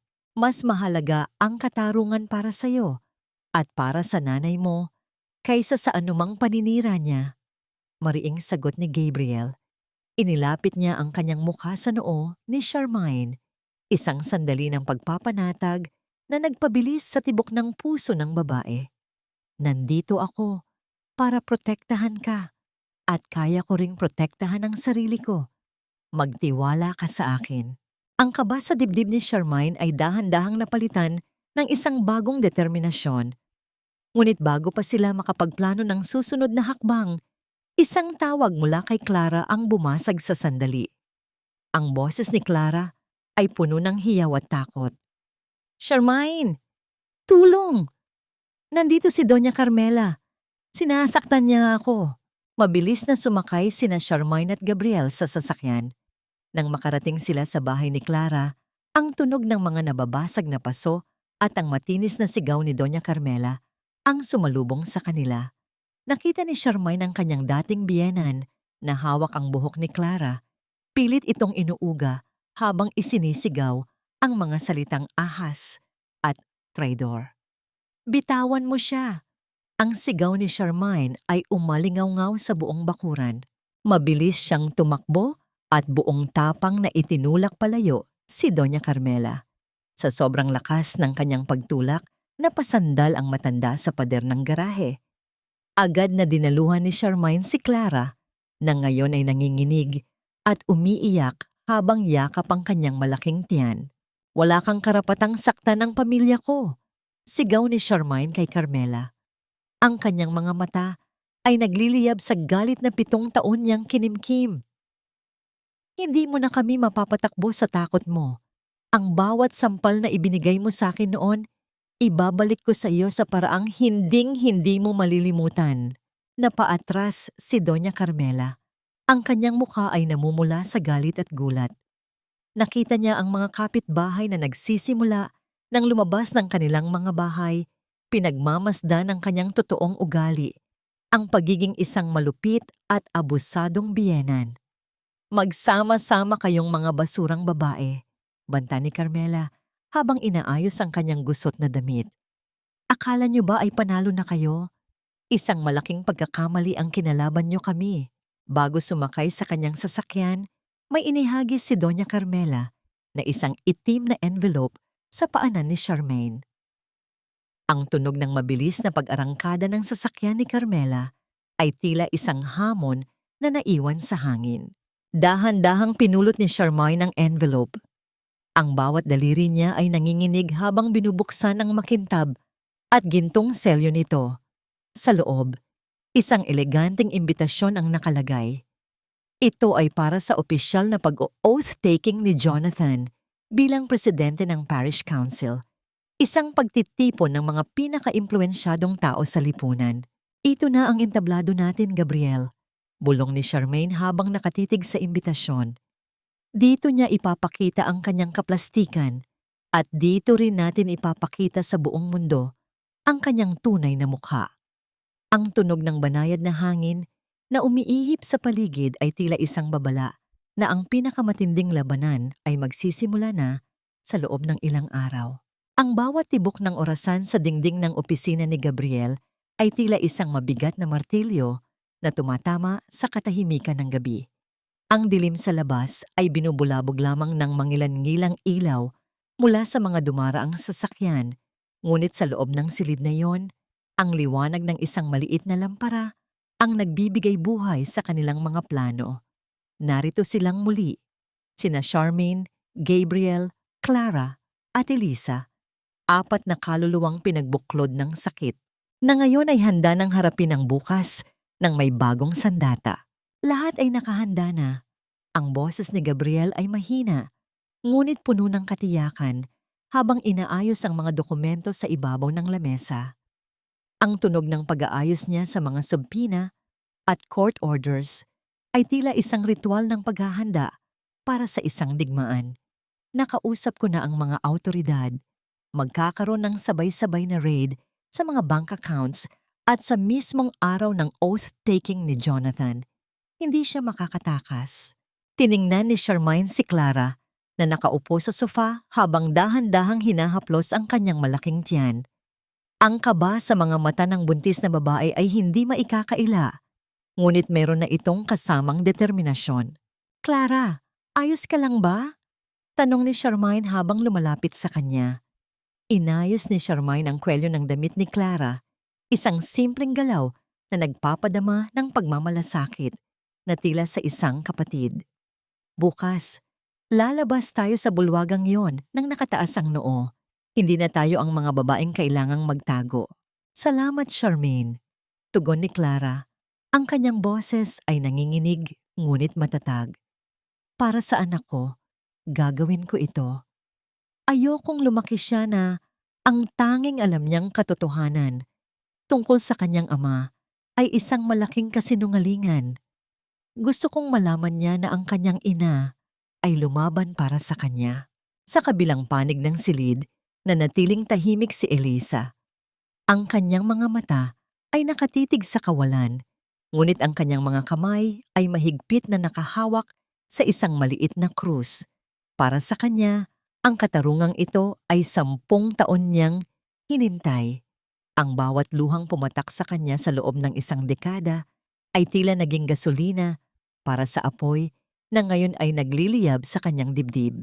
Nang matapos ang pulong, dahan-dahang lumabas sina Clara at Elisa kasama ang isang gwardiyang kinuha ni Gabriel para sa kanilang seguridad. Naiwan sina Charmaine at Gabriel sa loob ng opisina.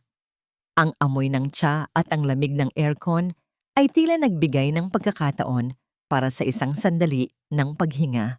Hinarap ni Charmaine ang bintana. Tinitingnan ang malawak na lungsod na tila payapa sa ilalim ng buwan. Naramdaman niya ang mga hakbang ni Gabriel na papalapit sa kanyang likuran. Ang init ng presensya nito ay tila isang baluti na nagpoprotekta sa kanya mula sa lahat ng pangamba. Natatakot ka ba? Mahinang tanong ni Gabriel. Natatakot ako na baka sa huling sandali may magbago. Pag-amin ni Charmaine, ang kanyang boses ay tila isang bulong sa hangin. Pero mas natatakot ako kung hindi ko ito itutuloy. Gabriel, ang huling hininga ni nanay, iyon ang nagbibigay sa akin ng lakas. Gusto kong maramdaman niya mula sa langit na ang kanyang sakripisyo ay hindi nawala ng saysay. Dahan-dahang iniharap ni Gabriel si Charmaine sa kanya. Hinawakan niya ang magkabilang balikat ng babae at sa ilalim ng malambot na ilaw ng lampara, nagtagpo ang kanilang mga mata. Mayroong isang uri ng pangako sa tingin ni Gabriel. Isang pangako na hindi lamang para sa katarungan, kundi para sa isang kinabukasang kasama, si Charmaine. Bukas, Charmaine, babalik na ang iyong mga pakpak, wika ni Gabriel. At sa pagkakataong ito, hindi ka nalilipad ng mag-isa. Nandito ako sa likuran mo, handang sumalo sa iyo sa bawat bugso ng hangin. Inilapit ni Gabriel ang kanyang muka at hinalikan ng banayad ang tuktok ng ulo ni Charmaine. Isang matinding kuryente ng kapanatagan at pagmamahal ang dumaoy sa buong katawan ni Charmaine. Ito ang uri ng kilig na hindi nakabase sa mga mararangyang regalo o matatamis na salita, kundi sa isang malalim na paggalang at pagkakaisa ng dalawang pusong parehong may mga pilat. Pag-uwi ni Charmaine sa kanyang maliit na apartment, dahan-dahan niyang binuksan ang kanyang lumang jewelry box. Kinuha niya ang isang gintong kwintas na may pendant na hugis puso, ang tanging alaala na ibinigay sa kanya ng kanyang ina noong siya ay graduate sa kolehiyo. Hinaplos niya ang metal. Ang lamig nito ay tila nagpadama sa kanya ng isang mainit na yakap mula sa kabilang buhay. Ma, bukas na ang huling paghuhukom, bulong niya sa katahimikan ng kwarto. Gabayan mo po kami. Lumipas ang mga oras ng gabi na tila isang mahabang panaginip. Ngunit nang sumikat ang unang liwanag ng araw, ang kapayapaan ay biglang nabasag. Habang nag-aayos ng sarili si Charmaine, narinig niya ang biglang tunog ng telebisyon sa kabilang kwarto na iniwan niyang nakabukas. Isang mabilis na balita ang bumungad sa screen. Ang reporter ay nakatayo sa isang kalsadang punong-puno ng mga pulis at isang ambulansyang may umiikot na pulang ilaw. Isang matinding aksidente ang naganap sa panulukan ng Caloocan madaling araw ngayong Sabado, anunsyo ng reporter. Isang itim na sasakyan ang bumangga sa isang pampublikong sasakyan. Ayon sa mga saksi, tila sinadya ang pagbangga sa biktima na kasalukuyang nakatira sa nasabing barangay. Nalamig ang buong katawan ni Charmaine nang makilala ang kalsada. Iyon ang eskinita patungo sa bahay ni Elisa. Ang kanyang puso ay nagsimulang tumibok ng mabilis, isang uri ng kaba na tila binubunot ang kanyang hininga. Ang nakakabaklang huni ng sirena mula sa telebisyon ay tila isang babala na ang kalaban ay nagpakawala na ng kanyang huling bagsik. Elisa! Ang tanging nasambit ni Charmaine habang nanginginig ang kanyang kamay na hawak ang kwintas ng ina. Ang tunog ng mabilis na pagtibok ng puso ni Charmaine ay tila nakikipagpaligsahan sa ingay ng balita sa telebisyon. Nanginginig ang kanyang buong katawan habang nakatitig sa mga labi ng reporter, umaasang hindi ang pangalan ni Elisa ang susunod na sasabihin nito. Ngunit bago pa man tuluyang lamunin ng takot ang kanyang katinuan, uminit ang telepono sa kanyang palad. Ligtas si Elisa, Charmaine. Huminga ka ng malalim. Ang boses ni Gabriel ay tila isang anghel na bumaba mula sa langit upang payapain ang bagyo. Inasahan ko na ang ganitong galaw ni Jonathan, kaya pinasakay ko siya sa ibang sasakyan bago pa man magliwayway. Ang sasakyang na aksidente ay walang laman. Isang pananakot lang iyon upang hindi tayo sumulpot ngayon. Napaupo si Charmaine sa gilid ng kama. Ang kanyang mga binti ay tila naging malambot na bulak sa matinding ginhawa. Ang panginginig ng kanyang mga kamay ay dahan-dahang humupa, napalitan ng isang malamig at matalim na puot. Hindi na sapat ang katarungan, kailangan na ng paghuhukom. Sa loob ng malawak na parish hall, ang amoy ng mga sariwang bulaklak na sampagwita ay humahalo sa bango ng mga mamahaling pabango ng mga bisita. Ang bawat sulok ay pinalamutian ng mga puting tela, sumisimbolo sa kunwaring kadalisayan ng okasyong yon. Nakatayo si Jonathan sa gitna ng entablado, suot ang isang napakakisig na barong Tagalog na may burdang kamay, habang si Doña Carmela ay nasa tabi niya, nakasuot ng terno at may ngiting tila reyna ng kaplastikan. Sa araw na ito, tinatanggap ko ang tungkulin bilang inyong bagong presidente ng may katapatan at pagmamahal sa pamilya. Ang boses ni Jonathan ay umalingaw-ngaw sa buong bulwagan, puno ng karisma na dati ay nagpabulag kay Charmaine.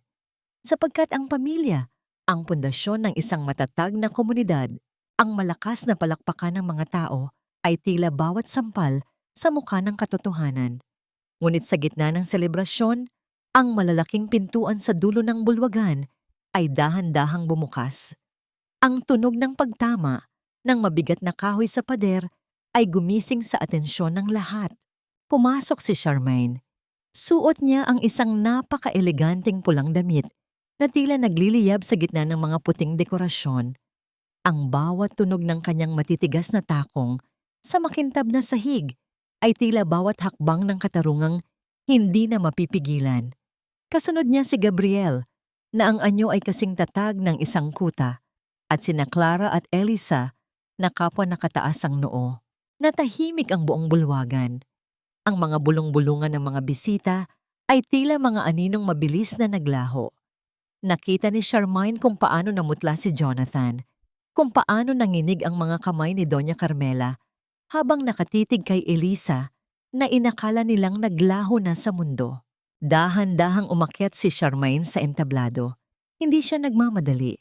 Ninanamnam niya ang bawat segundong nakikita niya ang takot sa mga mata ng lalaking nagnakaw ng kanyang buhay. Nilapitan niya ang podium at dahan-dahang kinuha ang mikropono mula sa kamay ng isang gulat na opisyal. Magandang gabi sa ating bagong presidente. Simula ni Charmaine, ang kanyang boses ay mahinahon ngunit tila isang talim na humihiwa sa hangin. Isang napakagandang talumpati tungkol sa pamilya. Ngunit nais ko sanang itanong, aling pamilya ang tinutukoy mo, Jonathan? Ang pamilyang ninakawan mo ng pera pampaopera? O ang pamilyang pinagbantaan nyo ang buhay dahil sa inyong kasakiman? Isang malakas na singhap ang nagmula sa madla. Ang mga mata ng lahat ay nakatuon na ngayon sa nagpapawis na mukha ni Jonathan. Siraulo ka na talaga, Charmaine. Ang pilit na tawa ni Jonathan ay tila isang basag na baso, puno ng desperasyon. Nandito ka na naman para gumawa ng eksena? Nasaan ang ebidensya mo sa mga kasinungalingang yan? Tumingin si Charmaine sa dulo ng bulwagan. Ang tunog ng mga yabag ng mabibigat na sapatos ng mga pulis na pumasok sa loob ay nagpatahimik sa huling pagtatangka ni Jonathan na magsinungaling. Ang tunog ng bakal na nagtatama sa isa't isa, ang malamig na posas na bitbit ng mga awtoridad, ay tila isang huling hudyat ng pagtatapos ng kanyang kaharian. Ang ebidensya ay hindi lamang nasa papel, Jonathan, bulong ni Charmaine, habang papalapit ang mga pulis sa entablado. Ang ebidensya ay ang mga buhay na sinira nyo, na ngayon ay narito upang saksihan ang inyong pagbagsak. Ang katahimikan sa loob ng parish hall ay tila isang mabigat na tela na biglang binalot sa bawat bisitang naroroon. Ang tanging naririnig na lamang ay ang tunog ng mabibigat na hakbang ng mga pulis sa makintab na sahig. Bawat yabag ay tila hatol na papalapit sa gitna ng entablado. Ang makapigil hiningang tensyon ay tila kuryenteng gumagapang sa balat ni Jonathan habang ang kanyang mukha ay nagbabago mula sa pagiging mapula patungo sa isang maputlang anyo ng kamatayan. Jonathan Ramos, arnyo po kami dahil sa warrant of arrest na inilabas ng korte para sa kasong syndicated estafa, bigamy at money laundering. Ang boses ng opisyal ay malinaw at walang bahid ng pag-aalinlangan. Hindi, nagkakamali kayo. Gawa-gawa lang ang lahat ng ito ng baliw kong asawa. Ang sigaw ni Jonathan ay pumiyok sa gitna ng desperasyon. Sinubukan niyang humakbang pababa ng entablado. Tila balak tumakas o manakit. Ngunit mabilis na humarang si Gabriel sa kanyang harapan. Ang matikas na tindig ng abogado ay tila isang pader na hindi kayang tibagin ng anumang puot ni Jonathan. Tapos na ang pagtatago mo sa likod ng barong Tagalog na yan, Jonathan. Ang boses ni Gabriel ay mahinahon ngunit puno ng awtoridad. Ang bawat pirma mo sa mga pekeng dokumento, ang bawat sentimong ninakaw mo ay nakatala na sa kamay ng batas. Nang maramdaman ni Jonathan ang malamig na metal ng posas na pumulupot sa kanyang mga binti at braso, tuluyan nang naglaho ang kanyang maskara. Ang gwapong mukha na dati ay puno ng karisma ay napalitan ng isang pangit na anyo ng galit. Nagsimula siyang magmura, sumisigaw ng mga panlalait kay Charmaine habang pilit na nagpupumiglas sa hawak ng mga pulis. Ang mga taong dati ay humahanga sa kanya, ang mga matatanda sa simbahan, ang mga negosyante, ang mga kapitbahay na nanira kay Charmaine, ay ngayon ay nakatingin sa kanya nang may matinding pandidiri at takot. Sa isang sulok ng entablado, humagulgol ng malakas si Doña Carmela.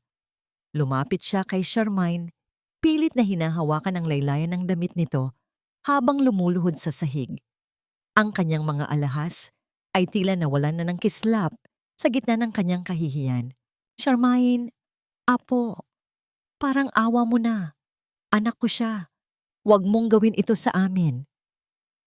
Ang pagsusumamo ni Carmela ay tila isang malansang amoy na gustong isuka ni Charmaine. Naalala mo ba, noong kinuha ka namin sa pamilya namin, may utang na loob ka sa amin. Dahan-dahang binawi ni Charmaine ang kanyang damit mula sa maduming hawak ng matanda. Tiningnan niya ang kanyang dating biyenan nang walang kahit anong emosyon maliban sa isang malalim na pagod. Bayad na ako sa lahat ng utang na loob ko sa inyo, Doña Carmela. Ang boses ni Charmaine ay tila isang pinal na hatol. Binayaran ko yon ng 7 taon ng aking buhay, ng bawat sentimong pinaghihirapan ko sa himpapawid, at higit sa lahat, binayaran ko yon ng buhay ng nanay ko. Ngayon, ang tanging utang na natitira ay ang katarungang dapat ninyong harapin sa harap ng Diyos at ng tao. Tumayo si Clara sa tabi ni Charmaine. Ang kanyang mga mata ay puno ng luha, ngunit ang kanyang tindig ay matatag. Hinawakan niya ang kanyang malaking tiyan, tila sinisiguro sa sanggol, sa loob, na ang mundong gagalawan nito ay wala ng anino ng isang mandarayang ama. Nakita ng madla ang 2 babaeng biktima na ngayon ay magkatuwang na nakatayo. Isang imahe ng lakas na nagpatahimik sa bawat bulong-bulungan. Habang hinihila ng mga pulis si Jonathan palabas ng bulwagan, ang mga taong dati ay nakikinig sa kanyang talumpati ay ngayon ay nagbibigay ng daan. Tila ayaw madampian ng kanyang dumi. Ang kahihiyan ni Jonathan ay ganap na. Ang kanyang kahihiyan sa lipunan ay mas masakit pa sa bawat latay ng latigo. Tumingin ng diretso si Charmaine sa mga mata ni Jonathan sa huling pagkakataon bago ito tuluyang ilabas. Wala ng takot sa mga mata ng babae. Wala ng pag-aalinlangan. Nakita ni Jonathan sa mga mata ni Charmaine ang isang apoy na hindi niya kailanman kayang patayin. Ngunit bago pa man maisakay sa police car, lumingon si Jonathan nang may nakakatakot na nangiti. Ang kanyang tawa ay parang isang matinis na tunog ng nababasag na bote. Akala niyo ba ay panalo na kayo? Sigaw ni Jonathan. Ang kanyang boses ay umaalingaw-ngaw sa labas ng gusali. Wala kayong makukuhang ni isang kusing sa akin. Sinunog ko na ang lahat ng pera bago pa kayo nakarating dito. Mabulok kayo sa hirap, Charmaine. Pare-pareho tayong walang mapapala. Ang hiyaw na yun ay nag-iwan ng isang malamig na katahimikan sa paligid. Ang tagumpay ba ni Charmaine ay magiging isang hungkag na katarungan lamang? Ang tunog ng sirena ng pulis na dahan-dahang lumalayo ay tila isang musikang tumatapos sa isang mahaba at madilim na kabanata ng buhay ni Charmaine. Ngunit ang bawat salitang isinigaw ni Jonathan bago siya isakay sa sasakyan, ang banta na wala na ang pera, ay tila isang makitid na usok na pilit na bumabalot sa kanyang puso. Huwag kang maniwala sa kanya, Charmaine. Ang mga taong katulad niya ay hinding-hindi susunog ng pera. Mas mahal pa niya ang bawat sentimo kaysa sa sarili niyang kaluluwa. Ang mahinang bulong ni Gabriel habang inaalalayan siya sa labas ng bulwagan. Ang init ng kamay ni Gabriel sa kanyang siko ay tila isang angkla na nagpapanatili sa kanya sa gitna ng nagngangalit na emosyon. Lumipas ang mga buwan ng paglilitis sa korte. Ang bawat paghaharap ay tila isang pagbabalik sa sugat, ngunit sa pagkakataong ito, si Charmaine ay hindi na ang sugatang biktima, kundi ang matapang na saksi.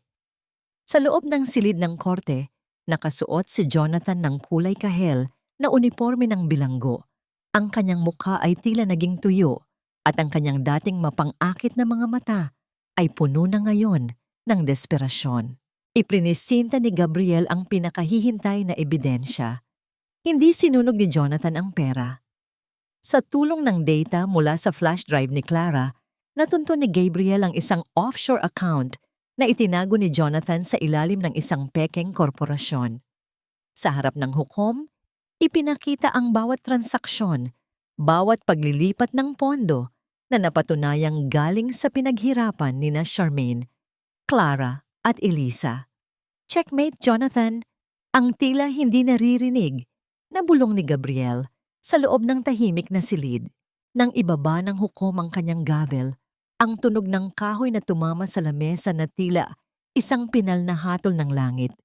Idiniklara ang kaparusahan, habang buhay na pagkabilanggo para kay Jonathan Ramos, at kasabay nito ang utos na ibalik ang lahat ng nakumpisikang ari-arian sa mga biktima.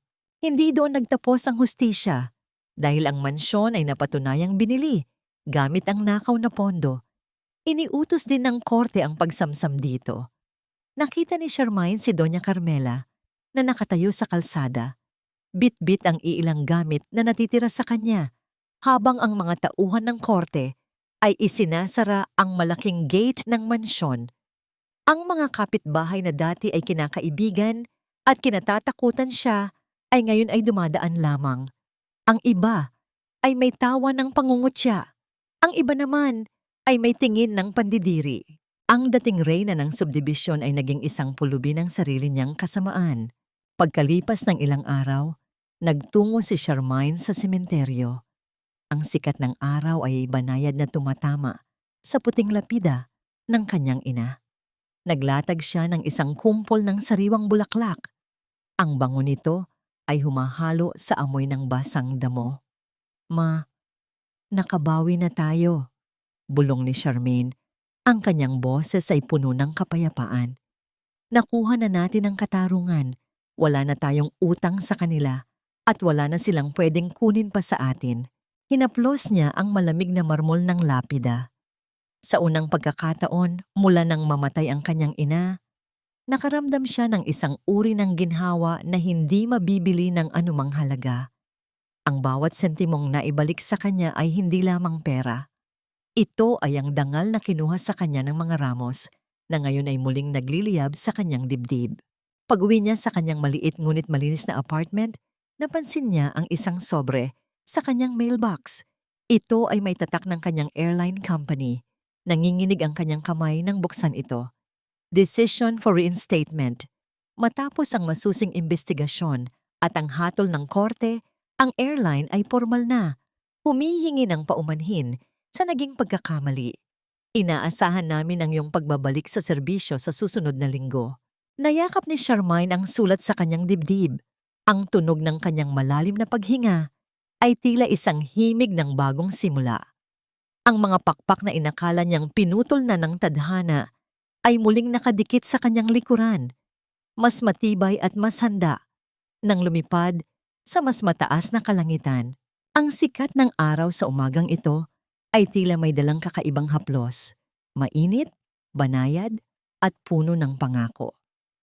Sa isang tahimik na parke na malapit sa dalampasigan, ang tunog ng mga alon na humahalik sa pampang ay nagsisilbing musika sa katahimikan ng puso ni Charmaine.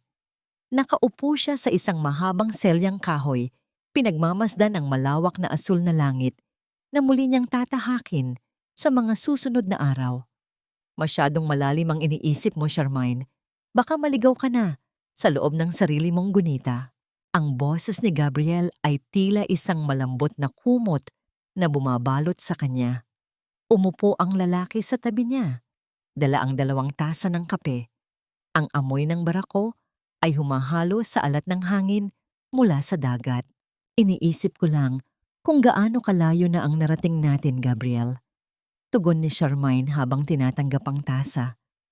Ilang buwan lang ang nakalipas. Akala ko ay wala na akong babangunan. Akala ko, ang mundo ko ay titigil na sa dilim ng ospital at sa lamig ng ulan sa labas ng bahay na inakala kong sa akin. Dahan-dahang hinawakan ni Gabriel ang kamay ni Charmaine. Ang kanyang mga daliri ay marahang pumatong sa mga daliri ng babae. Isang hawak na hindi nagmamadali. Isang hawak na nagpapadama ng matinding paggalang at katapatan. Pinatawad mo na ba siya? Mahinang tanong ni Gabriel. Huminga ng malalim si Charmaine. Ang tunog ng kanyang pagbuga ng hangin ay tila pagpapalaya sa huling piraso ng bigat sa kanyang dibdib. Pinatawad ko na ang sarili ko, Gabriel. Iyon ang pinakamahalaga. Pinatawad ko ang sarili ko sa pagiging bulag, sa pagiging masyadong mapagbigay sa mga taong hindi karapat-dapat. Tungkol naman kay Jonathan, wala na siyang puwang sa puso ko. Kahit galit, ay wala na. Ang katahimikan sa loob ng selda niya ay sapat na kabayaran para sa ingay na ginawa niya sa buhay ko. Ngumiti si Gabriel. Ang kanyang mga mata ay nagniningning sa ilalim ng umaga. Mabuti kung ganoon, dahil ang pusong wala ng galit ay handa na para sa isang bagong pagmamahal. Isang banayad na pamumula ang lumitaw sa mga pisngi ni Charmaine. Ang kilig na nararamdaman niya ngayon ay hindi tulad ng dati na parang isang bagyo. Ito ay tila isang dahan-dahang pagsikat ng araw, panatag, ligtas, at totoo. Hinalikan ni Gabriel ang likod ng kamay ni Charmaine, isang pangako ng pag-alalay na hinding-hindi na muling mababali. Sa di kalayuan, nakita nila si Clara na naglalakad kasama ang kanyang sanggol. Ang bata ay mahimbing na natutulog sa kanyang bisig, isang simbolo ng bagong buhay na malaya sa kasamaan ng ama nito. Nakita rin nila si Elisa na masayang nakikipag-usap sa mga mamimili sa kanyang bagong tayong maliit na panaderya. Ang 3 babaeng biktima ay hindi na mga sugatang anino. Sila ay mga reyna ng sarili nilang kapalaran. Tumayo si Charmaine at inayos ang kanyang suot na uniforme. Kinuha niya mula sa kanyang bulsa ang silver na pin ng kanyang mga pakpak. Sa ilalim ng sikat ng araw, ang metal ay nagniningning na tila ba ayaw nang magpadilim muli. Dahan-dahan niyang itinuon ang pin sa kanyang dibdib. Ang bawat tusok nito sa tela ay tila bawat tibok ng kanyang bagong pagkatao. Handa ka na bang lumipad muli? Tanong ni Gabriel habang nakatayo sa tabi niya. Handang-handa na. Sagot ni Charmaine ng may matatag na ngiti. Dahil sa pagkakataong ito, alam ko na ang tunay na halaga ng aking mga pakpak. Habang naglalakad si Charmaine patungo sa sasakyang magdadala sa kanya sa paliparan, isa pang huling pagninilay ang bumalot sa kanyang isipan. Ang tunog ng kanyang mga yabag sa semento ay tila bawat titik ng isang aral na nais niyang ibahagi sa mundo. Hindi na susukat ang halaga ng isang babae sa kung gaano siya nakapagsakripisyo o kung gaano karaming luha ang kaya niyang lunukin para sa pamilya. Ang tunay na halaga ay nasa lakas ng kanyang loob na tumayo muli matapos siyang durugin ng mga taong pinagkatiwalaan niya. Ang pag-ibig ay hindi dapat maging tanikala. Ito ay dapat na maging hangin na nagtutulak sa iyo para lumipad ng mas mataas. Sa ilalim ng malawak at payapang langit, iniwan ni Charmaine ang lahat ng sakit ng nakaraan. Ang bawat luhang pumatak ay naging hamog na nagbigay buhay sa kanyang bagong umaga. Siya ay si Charmaine, isang flight attendant, isang anak, isang biktima na naging mandirigma. At ngayon ay isang babaeng ganap ng malaya.